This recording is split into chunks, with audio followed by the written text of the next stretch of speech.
Amém? Lá em Atos, capítulo 1, versículo 3, diz assim: aos quais também, depois de ter... Está aqui? Está tudo ok, né?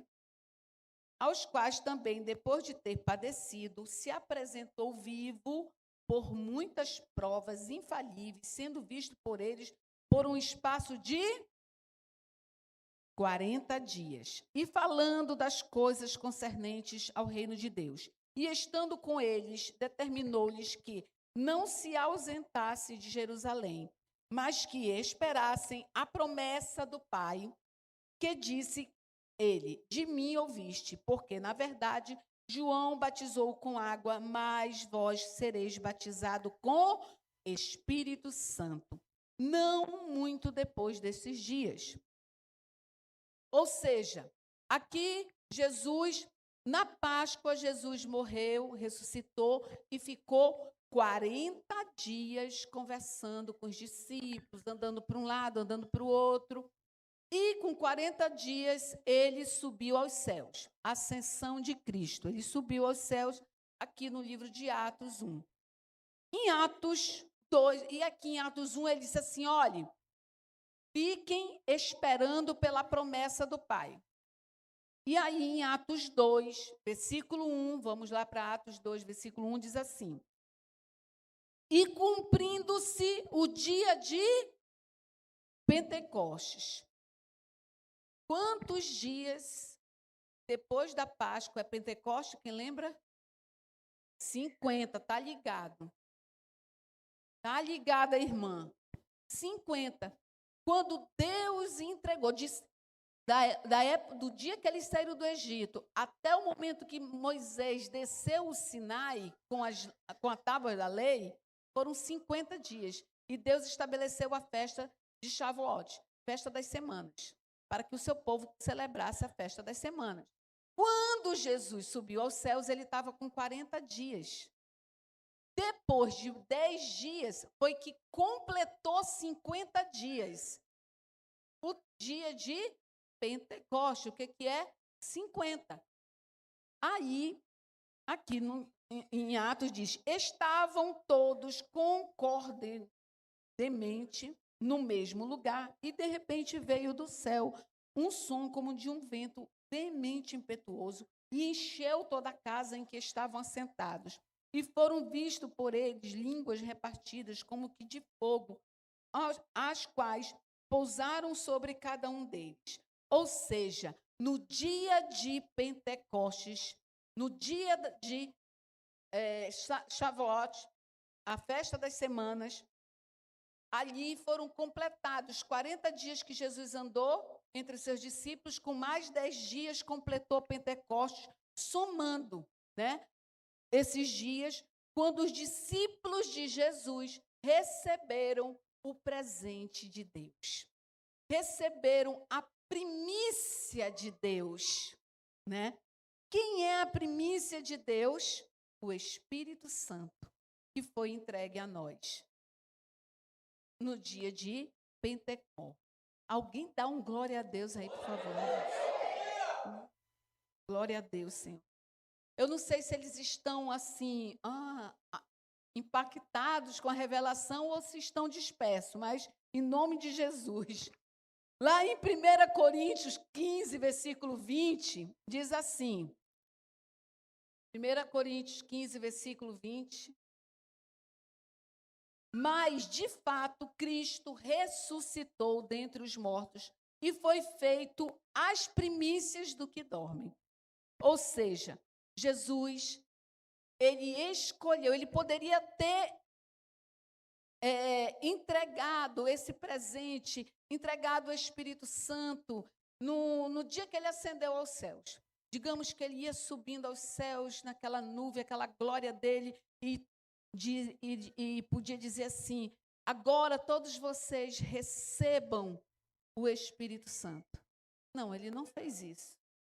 Ele não fez isso na sua ascensão. Por quê? Porque precisava completar o Pentecoste para justamente a palavra se cumprir. Porque Deus já havia dito que Ele iria escrever a sua palavra em nossos corações. O Espírito Santo, ele faz isso. Ele escreve a palavra de Deus no nosso coração. Ele nos conduz a viver a palavra. Ele nos conduz a viver a vontade de Deus. Então, hoje, nós precisamos celebrar Shavuot, a festa das semanas, Pentecostes, com o entendimento de que Pentecostes, a festa das semanas, a festa de Shavuot, é a palavra de Deus impressa em nossos corações. E o Espírito Santo, se movendo em nós, nos ajuda a viver a palavra de Deus. Amém? Então, hoje, que você possa entender que o Espírito Santo imprimiu a Torá no seu coração, para que você possa viver a palavra de Deus. Isso é a vontade de Deus para a nossa vida, para esse tempo. Amém? A soberania de Deus, cumprindo o calendário do reino dele nas nossas vidas. Amém? E para a gente... Aí muitas pessoas, porque o avivamento de Deus, o Espírito Santo é o avivamento de Deus, e é realmente o avivamento de Deus. O Espírito Santo é esse avivamento. Ele nos aviva, nos tirando da morte e nos trazendo vida. Que vida é essa? Uma vida com Deus. Uma vida com Deus. E lá no livro de Abacuque, agora eu vou entrar na mensagem, então só estava explicando para vocês sobre a festa de Shavuot. Agora nós vamos entrar na mensagem. Amém? Glória a Deus. Melhor um dia na tua casa do que 1000 por aí, né? Abacuque 3, versículo 1. Nós vamos ver a oração do profeta Abacuque, né? Diz assim: oração do profeta Abacuque sobre Signiote. Hoje eu estou meio ruim nas palavras. Ouve, Senhor, a tua palavra e temi. Aviva, ó Senhor, a tua obra no meio dos anos. No meio dos anos, faze-a conhecida na tua ira. Lembra-te da misericórdia. Aqui essa é a oração do profeta Abacuque. Nesse tempo, Israel vivia afastado das coisas de Deus. Como hoje também muitas pessoas andam afastadas das coisas de Deus. Nessa época, Israel vivia uma religiosidade, vivia demonstrando ser um povo de Deus, mas o coração estava distante de Deus. Eles adoravam a imagens, se prostituíam espiritualmente, fisicamente, várias coisas eles faziam errado. E Deus havia mostrado para o profeta que viria com juízo sobre o seu povo, por conta dos seus pecados, né? E poucos anos depois, Israel foi realmente tomada pelo povo babilônico e foi escravizado. Muitos morreram e muitos foram levados escravos. Mas Abacuque, ele era um profeta que ele estava ali numa tentativa desesperada de chamar a atenção do povo de Deus para que se arrependessem, para que as pessoas se voltassem para Deus, para que se voltassem para a palavra, para que se arrependessem dos seus pecados, porque o juízo de Deus viria sobre eles. E os líderes religiosos daquela época, eles eram realmente muito resistentes, se escondiam atrás de uma capa de religiosidade, como muitas pessoas que, infelizmente, hoje ainda há esse tipo de religiosos que vêm para a igreja, falam até da palavra, até líder de célula, até pastor, até apóstolo, até bispo, até não sei o quê, entendeu? E, infelizmente, não vivem a palavra de Deus. Não é difícil nós encontrarmos num programa de TV pastores, apóstolos, sendo pedófilos, roubando, tendo dinheiro, fazendo conchavo com político, se envolvendo com roubo, se prostituindo, tendo amante. A gente vê isso por aí. Não é diferente. A gente vê hoje, nos dias de hoje, isso. E naquele tempo não era diferente. Também havia esse tipo de coisa no meio do povo de Israel. O povo de Israel sempre foi ensinado a conhecer um Deus poderoso. Muito diferente de nós, que nós, a maioria que eu não nasci no Evangelho, eu vim conhecer Jesus de fato aos 32 anos de idade. Ainda bem que faz pouco tempo, só 26 anos. Né? Aí 27, fez agora, 27 anos. Né? Parabéns para mim, no dia 18 de maio, né? Eu fiz 27 anos que decidi por Jesus. E pela graça e misericórdia dele, tenho permanecido na presença dele. Amém? Mas Abacuque, ele tentou, de todas as formas, avisar o povo, dizer que o juízo de Deus viria sobre o povo, que o povo se arrependesse. Mas o povo não queria ouvir. Como muitas vezes a gente diz, olha, Jesus está voltando, busque santidade, olha, busque uma vida com Deus, busque a Deus. Como muitos profetas hoje se levantam, líderes de célula, se levantam para pregar a palavra, para falar sobre a volta de Jesus. E muitas pessoas dizem, faz tempo que ele diz isso. Faz tempo que ele diz que volta. Eu vou viver minha vida. Eu vou curtir. Eu vou fazer o que eu gosto. Eu vou fazer o que eu quero. E viram as costas para Deus. Abacuque estava naquela mesma época. Os dias de hoje também acontecia isso naquela época. E Abacuque, no capítulo 2, no versículo 12, ele diz assim, ai daquele que edifica a cidade com sangue e que funda a cidade com iniquidade. No versículo 18, ele diz assim, que aproveita a imagem de escultura, depois que a esculpiu o seu artífice, ela é a imagem de fundição que ensina mentira para quem a formou, confie na sua obra, fazendo ídolos mudos. Ai daquele que diz ao pau, acorda, e a pedra muda, desperta. Pode isso ensinar? Eis que está encoberta de ouro e de prata, mas dentro dela não há espírito algum. Mas o Senhor está no seu santo templo, cale-se diante dele toda a terra. Aqui era uma das pregações do profeta Abacuque. Ele queria que o avivamento chegasse sobre a sua nação, que Deus avivasse seu povo, mas como é que Deus vai avivar, trazer o avivamento se o povo estava com rebeldia, estava em pecado, o povo virava as costas para Deus. Hoje você está aqui, você está ouvindo essa palavra, você tem a oportunidade de se voltar para Deus e fazer as coisas certas, fazer a vontade de Deus na sua vida. Você tem as duas opções, você tem livre-arbítrio. Deus lhe deu o livre-arbítrio para que você servisse a Deus ou servisse a sua própria vontade. Hoje você pode decidir o que você quer na sua vida, mas sempre Deus vai levantar profetas para dizer, largue o pecado, se arrependa, viva a vontade de Deus, se volte para Deus, busque a Deus enquanto há tempo, enquanto você pode. E o profeta Abacuque, ele era um profeta que ele tinha aquela esperança de ver o avivamento tomar conta do seu povo, né? Ele tinha essa esperança.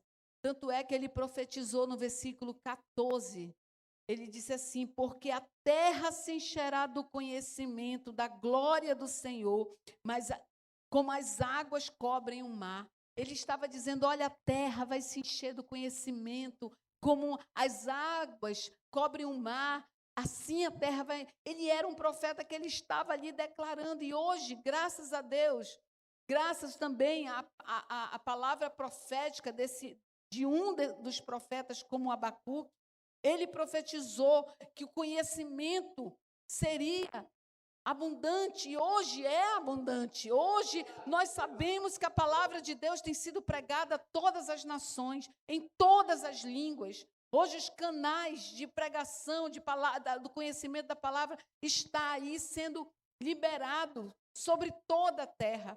Só não recebe quem não quer. Quem não. Até mesmo nos países que são proibido o evangelho, há pregação do evangelho, há missionários nesse lugar ensinando, escondidos, sim, com risco de morte, sim, mas também há pregação nesses lugares. Então, hoje, a terra está cheia do conhecimento da palavra de Deus. É necessário que nós venhamos a nos posicionar. O profeta, ele tinha um grande desejo no coração de ver o avivamento na terra. E eu acredito que hoje ele pode ver isso, nós podemos ver isso, como também, infelizmente, nós podemos ver a devassidão, o pecado, como dominou o mundo. Mas eu faço parte de quem busca o avivamento. Se você faz parte de quem busca o avivamento, busca a vontade de Deus, continue nesse propósito, continue buscando mais, porque Shavuot é justamente isso, é a palavra de Deus revelada em nós, através do Espírito Santo. É a Torá de Deus, é os mandamentos de Deus, é o propósito de Deus, é a vontade de Deus sendo pregada em nossos corações, para que nós venhamos a viver essa palavra, viver a vontade. E aí você diz, mas como nós podemos gerar um avivamento? Eu coloquei aqui 4 pontos para que a gente possa gerar esse avivamento.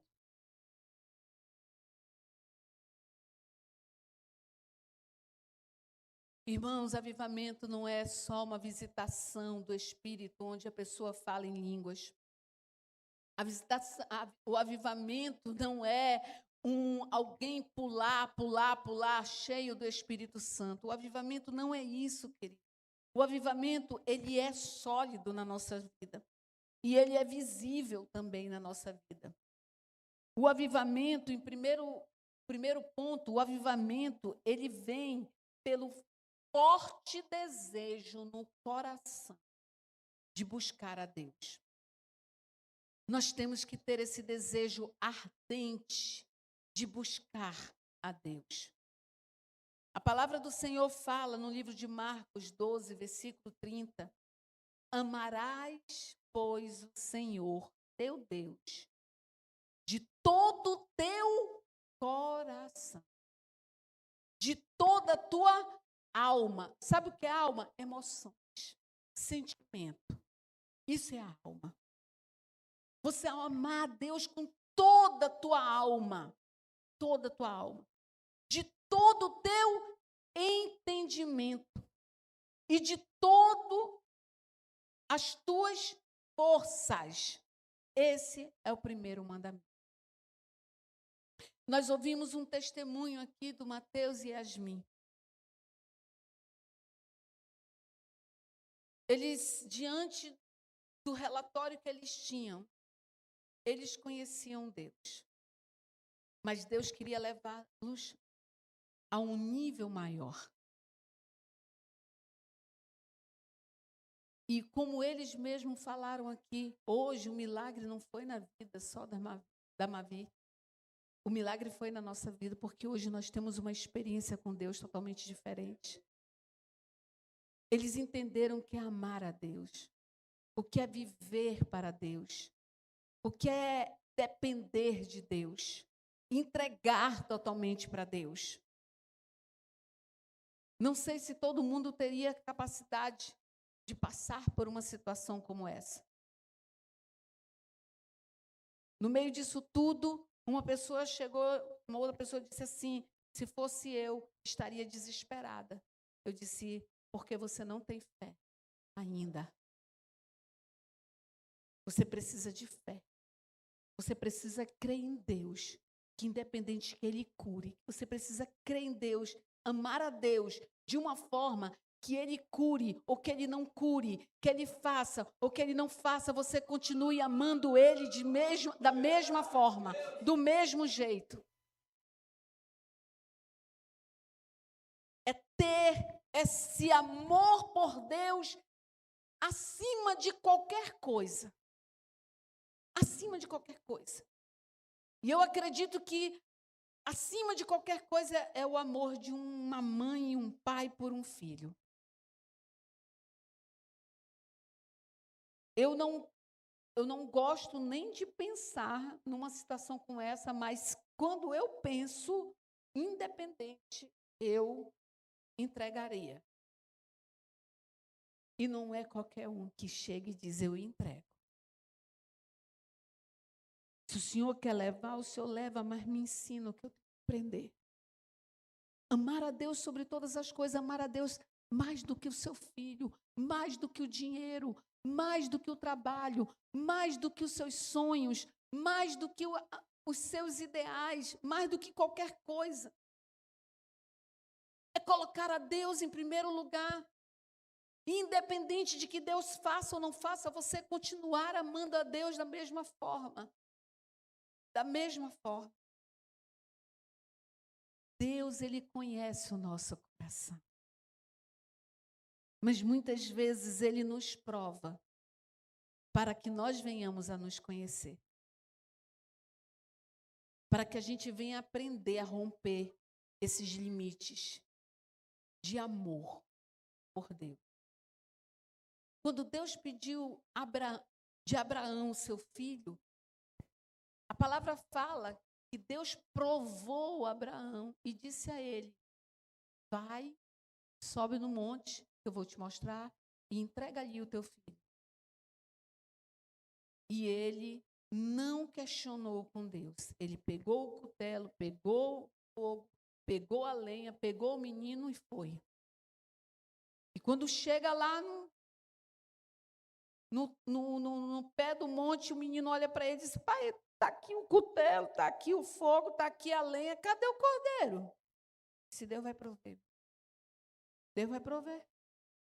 Deus vai fazer. Eu não sei o que Deus vai fazer. É uma confiança, é uma dependência total em Deus que a gente sabe que, independente da resposta, Deus vai fazer. E o que Ele fizer será bem feito. Será aceito. E isso não vai mudar o seu relacionamento com Deus. Porque tem muitos cristãos mimadinhos que, se Deus não fizer do jeito que você quer, você bate o pé e vai embora. Porque não abriu a porta de emprego, porque não me deu a esposa que eu queria, porque não meu filho, porque eu não tenho ainda o filho que eu quero, porque eu não tenho o esposo que eu quero, porque eu ainda... E vira o beicinho e vai embora. Viver avivamento era amar a Deus com toda a tua força, com todo o teu entendimento, com todo o teu coração, com toda a tua alma. É dessa forma que nós devemos amar a Deus. Os fariseus chegaram lá com Jesus, olha, o senhor prega muito bem, mas sim, qual é o mandamento mesmo que tem que cumprir? Ele disse, só 2. Um deles foi esse. Amar a Deus de todo o coração, de toda a tua alma, de todo o teu entendimento, de toda a tua força. Esse é o primeiro. E o segundo, amar o teu próximo como a ti mesmo. Não sei qual dos dois é mais difícil, né? Mas nós temos que desenvolver esse amor. Desenvolver. Entregar. Renunciar. Para isso é necessário a gente abrir mão de muita coisa. As emoções, geralmente, elas estão em tudo aquilo que a gente coloca, que a gente ama, né? E quando a gente ama uma coisa, a gente quer fazer o melhor. É ou não é? Se você ama muito o teu esposo, ou se você ama muito a tua esposa, você vai dar o seu melhor para essa pessoa. Se você ama muito a Deus, você vai dar o seu melhor para Deus. E tudo aquilo que você puder fazer para agradar, você fará. Isso é amar com todo o teu entendimento, com toda a tua força, com todo o teu coração e com toda a tua alma, né? É assim que nós devemos amar a Deus, com um desejo ardente em nosso coração, de buscá-lo todos os dias. Isso gera avivamento. Isso gera avivamento, gera presença de Deus. Irmão, não importa quem busca, quem não busca. Busque você. É você e Deus, meu irmão. A tua salvação é individual, não depende do teu pai, não depende da tua mãe, não depende da tua mulher, do teu marido, do teu patrão, de ninguém. É você e Deus. Porque o dia que Jesus voltar, ai, porque assim, Senhor, foi muito difícil. Minha mulher era uma pessoa difícil. Porque meu marido era um homem difícil. Então, mas eu te conheço, eu te amo, eu quero ir com o Senhor. Eu nem lhe conheço. Não lhe conheço. Por quê? Porque não teve relacionamento, não teve amor, não teve entrega, não teve busca. E eu falo isso de algo verdadeiro. Porque para nós buscarmos, nós devemos vir à casa do Senhor, ouvir a palavra, buscar em adoração, ouvir a palavra. Mas isso nós não podemos deixar aqui e depois que sair daquela porta, a gente ter uma vida normal. Como uma pessoa mundana, que não ora, que não lê Bíblia, que não busca, que não adora. Adora só quando vem para a igreja. Nós temos que adorar o dia todo. Eu adoro o dia todo. Eu dou uma pausazinha na adoração quando eu vou ver um jornal, ou quando eu vou resolver alguma coisa, ou quando eu vou falar com alguém. Mas até quando eu estou dirigindo, eu estou adorando. Estou tomando banho, eu estou adorando. Agora, quando eu vou estudar, eu paro no louvor, porque eu não sei fazer duas coisas ao mesmo tempo. Não sei por quê, meu cérebro é diferente. Tem gente que prega aqui e o menino tocando aí é uma beleza. Se ele tocar, ele me embaralha toda a cabeça. Não sei. Sou assim. Tem gente que faz e parece que precisa de um louvor. Se eu colocar um louvor, eu não consigo estudar. Se tiver menino passando por perto, gritando, ai, meu Deus, eu gosto de silêncio. Não sei, para mim estudar, eu preciso de silêncio. Eu digo, Senhor, eu já sei por que o Senhor me deixou só. Porque eu preciso ficar só. Como é bom ficar só e ouvir a tua voz. Meu Deus. Mas se alguém chegar falando, gente, me atrapalha, já me tira do foco. Eu preciso ficar só. Quando eu vou estudar, eu gosto de me isolar, ficar só. Então, e a minha entrega é assim, é total. Então, nós temos que buscar essa entrega diariamente, esse avivamento. Esse avivamento vem por essa busca da presença de Deus, busca na oração, busca na palavra, busca no nosso dia a dia, em tudo. Ter essa busca, né? Então, tenha prazer de buscar a presença de Deus. Se doe, se entregue por completo. Não entregue só uma parte, mas entregue tudo, amém? O segundo ponto, o avivamento vem pelo conhecimento da palavra. O conhecimento da palavra. Eu vejo assim como Deus escolheu Pentecostes para derramar do Espírito. Por que em Pentecostes? Porque lá no Monte Sinai, Deus deu a palavra para Moisés entregar ao povo. Mas ele deu numa tábua de pedra. E disse, ó, está aqui. As leis são essas. É assim que vocês têm que andar. Só que o povo não tinha o Espírito Santo. E o Senhor prometeu que um dia a sua palavra ia ser impressa na tábua, não de pedra, mas na tábua do nosso coração. O conhecimento da palavra, ele faz nos caminhar no propósito e na vontade de Deus. Conhecer a vontade de Deus. Por isso a importância do conhecimento da palavra. Por isso. Em Pentecoste, os discípulos de Jesus foram selados pelo Espírito Santo e escreveu na tábua do nosso coração a palavra de Deus. Quando nós lemos a palavra de Deus, o Espírito Santo traz a revelação e nos conduz a viver essa palavra, a colocar em prática essa palavra. Sem conhecimento da palavra não há avivamento. Sem conhecimento não há avivamento. Infelizmente. Algumas pessoas fazem crítica à igreja tradicional porque ela tem conhecimento, mas ela não tem a busca da presença. Enquanto também algumas igrejas pentecostais, elas têm a busca, mas não têm conhecimento. Você está entendendo como é importante o conhecimento com o Espírito, com a busca? O conhecimento, o Espírito sem o conhecimento, a presença do Espírito sem o conhecimento. Não vai ter revelação, não vai ter avivamento. Precisa. Por isso que o Senhor, Ele imprimiu na tábua do nosso coração a palavra dEle. Mas é necessário que a gente abra a Bíblia, que a gente leia, que a gente busque entender e peça revelação que o Espírito Santo dá. Ele dá. É só você orar e dar. Então, nós precisamos não só conhecer, mas buscar. E nós não podemos só buscar sem conhecer. Os dois são duas ferramentas muito poderosas para que o avivamento de Deus venha estar presente na nossa vida todos os dias. A busca e o conhecimento é necessário para que venha o avivamento. Amém? O terceiro ponto, o avivamento virá pelo temor de Deus. O temor de Deus. Lá em Salmo 111, versículo 10, a palavra de Deus fala: o temor do Senhor é o princípio da sabedoria.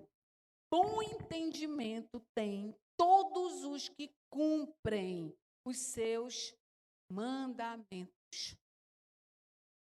O seu louvor permanece para sempre.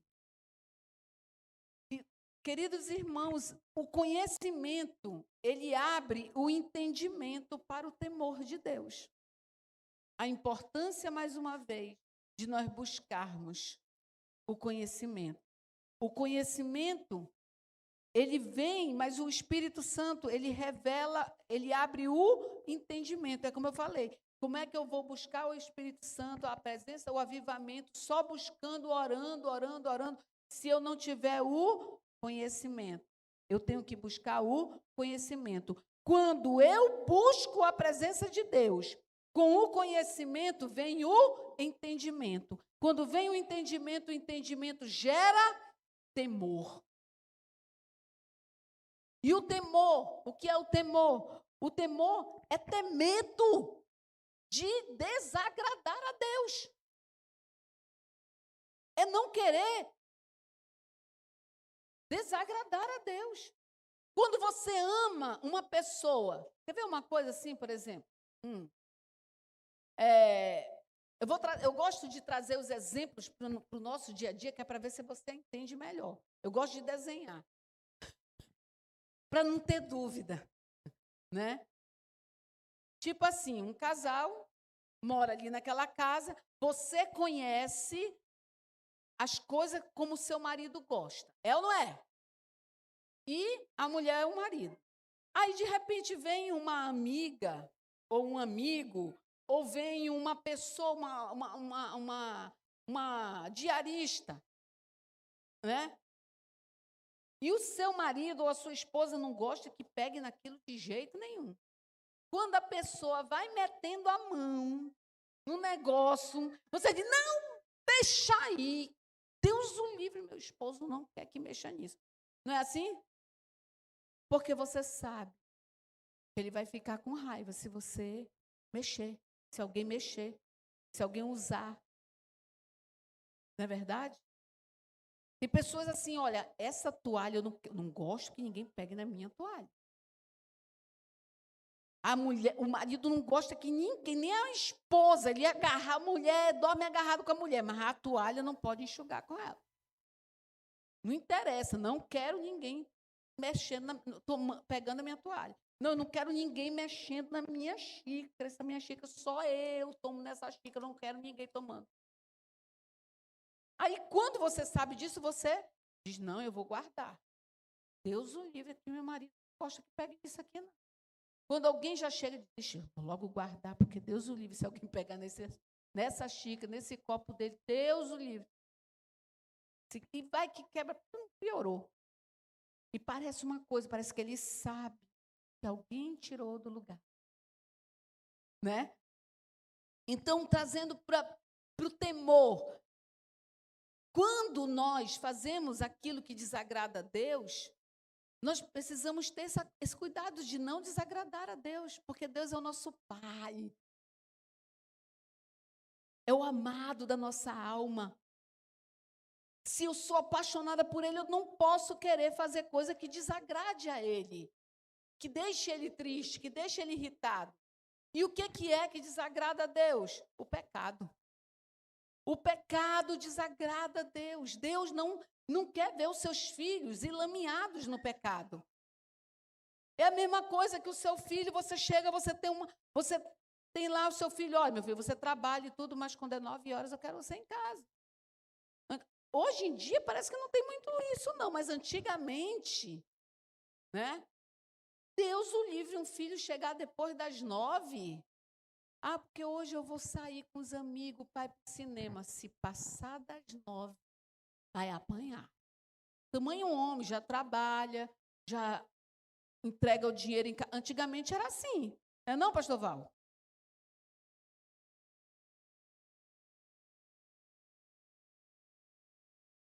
Era assim, era controlado. Agora não. Agora o negócio está bagunçado.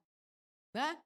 Chega a hora que quer, passa a noite toda no celular. Casa que não tem ordem. Porque casa que tem ordem, tem hora para tudo. Tem homem e mulher que não consegue cuidar nem da sua própria família, nem dos seus filhos. O filho fica no celular a noite toda, a madrugada. Olha, mano, o filho meu não fica, não. Mas não fica mesmo.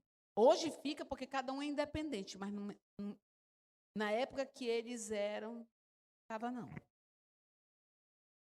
Videogame era na sala. Não tem negócio de videogame no quarto, não. Era na sala e era tantas horas. Só podia brincar se fizesse as tarefas, se tivesse lavado a louça, se tivesse levado os lixos, se tivesse feito tudo, se tivesse tomado banho, se tudo tivesse arrumado. Tudo. Aí tá, eu vou deixar.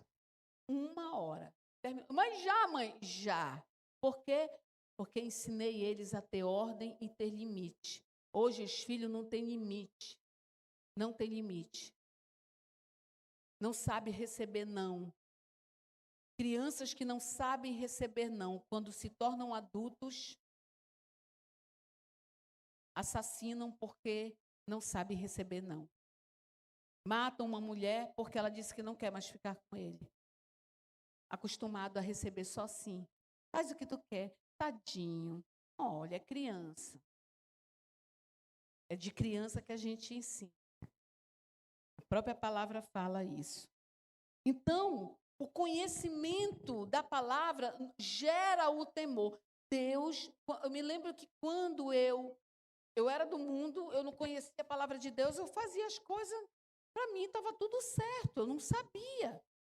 Quando eu conheci Jesus, que eu fui para o encontro, que eu fui abrir a Bíblia, e que eu descobri que a mentira era pecado, eu disse, meu Deus, eu minto que nem sinto.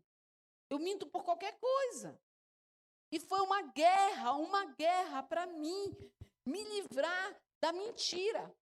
E até hoje, ela me cerca de vez em quando. E aí eu, em nome de Jesus, eu vou falar o que tem que falar. Não vou, eu vou passar vergonha, mas não vou mentir. Não vou mentir. E não nego, mesmo depois de crente já menti. que eu fiz? Fui lá e desmenti. Ó, sabe por quê? Porque eu não vou deixar o diabo com essa legalidade, com essa cédula, com essa legalidade na minha vida. Cheguei, olha, não deixa eu lhe falar uma coisa, eu menti para você. Eu não tenho essa loja, não, eu não comprei isso, e eu menti, eu quero dizer que eu quero pedir perdão e me cobre aí o preço que tem que cobrar. Porque eu disse que eu tinha loja, mas eu não tenho loja, não. É no atacado, é no varejo, não é atacado.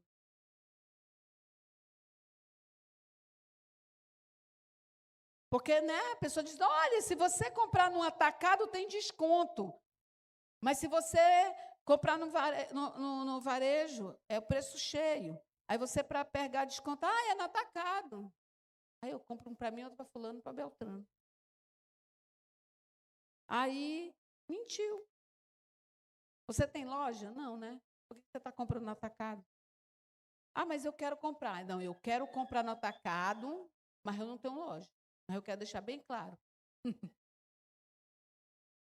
Então, assim, quando eu descobri que a mentira era pecado e que a mentira feria o coração de Deus, me tirava da filiação de Deus e me tornava filha do diabo, João 8,44, porque vós sois filho do diabo, ele é mentiroso desde o início, nunca se firmou na verdade. Então, quando eu minto, eu deixo de ser filha de Deus para ser filha do diabo. Eu digo, não quero isso para a minha vida.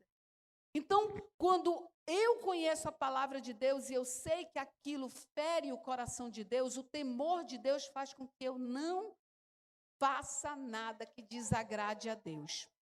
Então, às vezes a gente faz o quê? Sentimento. Fulano fez algo que eu não gostei. Aí o que acontece? A gente fica chateado, vira a cara para aquela pessoa, porque ela não fez, porque ela podia ter feito, ela não fez. E a pessoa fica gerando o sentimento de mágoa, de raiva. Então, quando isso acontece, já manda logo esse negócio, esse sentimento sair do seu coração e liberar perdão para a pessoa. Então, todas essas coisas, o temor de Deus, ele nos leva a fazer aquilo que agrada a Deus. E é necessário o conhecimento da palavra, né? O conhecimento da palavra é que gera esse temor. Por isso que o temor do Senhor é o princípio da sabedoria. Bom entendimento tem todos os que cumprem. Isso está em Salmo 110, Salmo 111, versículo 10. Vamos lá ler de novo. Salmo 111, versículo 10, diz, né? O temor do Senhor é princípio da sabedoria. Bom entendimento tem todos os que cumprem os seus mandamentos. O seu louvor permanece para sempre. Então, o temor de Deus é colocar em prática aquilo que Deus quer que a gente faça. E para isso é necessário o conhecimento. Isso é viver avivamento. Avivamento não é oba-oba, não é orar em línguas. Orar em línguas é um dos dons do Espírito. E amém. Mas isso não é avivamento. Avivamento é você viver uma vida que busque a Deus, que ame a Deus, que faça a vontade de Deus, que ande em santidade, que agrade a Deus. Isso é avivamento. E a gente sabe que nos dias de hoje não é fácil. Amém? Mas quando a gente busca, e nós decidimos, nós conseguimos. Deus não ia pedir de nós para sermos santos se nós não pudéssemos ser santos. Nós podemos e devemos buscar essa santidade em Deus. Amém? O quarto ponto, o avivamento virá pela misericórdia de Deus. Lá em Lamentações de Jeremias, capítulo 3, versículo 22, a palavra diz assim: as misericórdias do Senhor são a causa de não sermos consumidos, porque as suas misericórdias não têm fim, são a cada manhã. Grande é a tua fidelidade. Queridos, por mais que nós venhamos buscar a presença de Deus, por mais que nós venhamos buscar viver o propósito, a vontade de Deus na nossa vida, viver uma vida de temor, viver uma vida de santidade, em algum momento nós vamos falhar. Em algum momento nós falhamos porque somos humanos ainda. Temos uma carne, e essa carne muitas vezes nos faz, nos leva a tentações e muitas vezes não passamos pela prova. E quando isso acontece, quando nós pecamos, quando nós falhamos, nós sabemos que temos um Deus que é misericordioso e que, diante do arrependimento genuíno, o Senhor nos perdoa. Lá em 1 João, capítulo 1, versículo 9, diz assim: se confessar os nossos pecados, Ele é fiel e justo para nos perdoar os pecados e nos purificar de toda injustiça. Então, por mais que a gente se esforce, por mais que a gente jejue, que a gente se santifique, e ainda assim há a possibilidade de nós cairmos, há a possibilidade de nós pecarmos, de nós errarmos. Às vezes não é nenhum pecadão, mas é um sentimento, né? Algum sentimento que a pessoa possa estar alimentando que não vem de Deus. Você pode buscar em Deus o perdão. Amém? E o avivamento, ele não vem só pela nossa capacitação, mas vem também pela misericórdia, pela graça, pelo amor de Deus para com seus filhos. Porque Deus, ele sabe, ele conhece o nosso coração. Ele sabe verdadeiramente se você ama a Ele. Deus sabe. A gente pode enganar pessoas, mas a Deus a gente não engana. A gente não engana. Então, Deus, ele sabe a sua limitação, ele sabe as suas falhas, e ele sabe que você, nessa busca, você vai crescer. Nessa busca, você vai a cada vez se aprimorar em viver a vontade, o propósito e o amor dele na sua vida. Amém? E eu lhe pergunto assim, veio o avivamento que Abacuque profetizou? Ele viu isso, ele viveu isso? Eu acredito que sim, pela fé. Ele profetizou pela fé, ele creu, e hoje nós podemos ver o avivamento de Deus na vida de muitas pessoas que decidiram por Deus, que decidiram pelo Senhor. Então, assim também nós precisamos tomar posse desse avivamento. Assim também nós precisamos profetizar sobre esse avivamento na nossa vida. O avivamento de estar buscando a Deus com todo o nosso coração, com todo o nosso entendimento, de nós buscarmos a Deus em oração, buscarmos fazer a vontade de Deus, buscar o conhecimento da palavra, buscar viver o que a palavra diz, porque o Espírito Santo, ele nos ajuda, ele nos fortalece, ele abre o entendimento, mas a decisão de obedecer a palavra ou obedecer sua carne é sua, é você. Há 27 anos eu decidi por Jesus. E por muitas e muitas vezes eu fui tentada, mas eu lutei contra a minha carne, lutei contra minhas emoções e luto até hoje, porque essa luta não terminou, Jesus não voltou, nem me arrebatou ainda. Então, eu estou na carne, eu ainda estou ainda em lutas diárias e constantes, sempre vão haver, mas na minha busca pelo avivamento, eu tenho vencido. E você pode vencer também. Amém? Eu peço que você fique de pé e que você hoje, debaixo dessa palavra, que você peça em Pentecostes, que assim como Deus deu a Moisés